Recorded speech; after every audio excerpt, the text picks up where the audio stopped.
লুকাবো সাদা কাফনে লড়ালে, একদিন আমি মুখ লুকাবো সাদা কাফনে লড়ালে। আমরা এখানে যতগুলো মানুষ আছি আমরা সবাই কিন্তু মৃত্যুবরণ করবো। আল্লাহ তাআলা বলছেন কুল্লু নাফসিন যায়িকাতুল মাউত, প্রত্যেক প্রাণকে মৃত্যুর স্বাদ গ্রহণ করতেই হবে। সে যেই হোক না কেন তাকে মরাই লাগবে, তাকে মরে যেতে হবে। এবং আমরা যখন মারা যাব আমাদের সাদা কাফনের মধ্যে আমাদেরকে দেহটা দিয়ে জড়িয়ে পিছিয়ে আমাদের কিন্তু মুখটা বেঁধে দেবে। তাই কবি ছন্দের মাধ্যমে লিখছেন যে আমরা একদিন মুখ লুকাবো সাদা কাফনের ভিতরে। তো ওই ছন্দের মাধ্যমে লিখছেন, সকলে মন আকর্ষণ করবেন।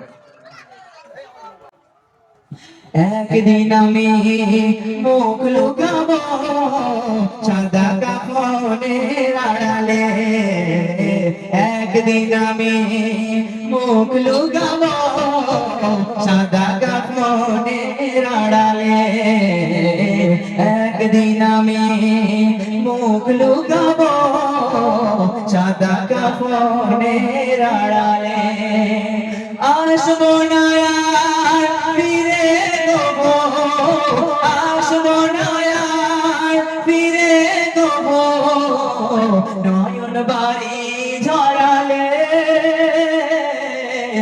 একদিন আমি মুখ লুকাবো সাদা কাফনের আড়ালে, একদিন আমি মুখ লুকাবো সাদা কাফনের আড়ালে, একদিন আমি মুখ লুকাবো সাদা কাফনের আড়ালে।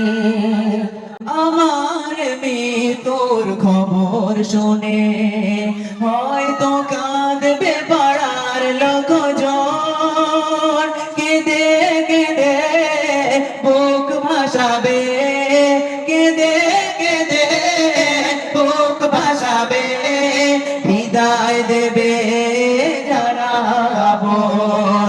আর কোনদিন ফিরবো না রে, আর কোনদিন ফিরবো না রে, আমায় দুহাত বাড়ালে, একদিন আমি মুখ লুকাবো সাদা কাফনের আড়ালে, একদিন আমি মুখ লুকাবো সাদা কাফনের আড়ালে, একদিন আমি মুখ লুকাবো সাদা কাফনের আড়ালে। আসবো না আর ফিরে দেবো, আসবো না আর ফিরে দেবো বাড়ি ঝরালে, একদিন আমি মুখ লুকাবো সাদা কাফনের আড়ালে, একদিন আমি মুখ লুকাবো সাদা কাফনের আড়ালে। আসবো না আর ফিরে দেবো, আসবো না আর ফিরে দেবো নয়ন বাড়ি ঝরালে, একদিন আমি মুখ লুকাবো সাদা কাফনের আড়ালে, একদিন আমি মুখ লুকাবো সাদা কাফনের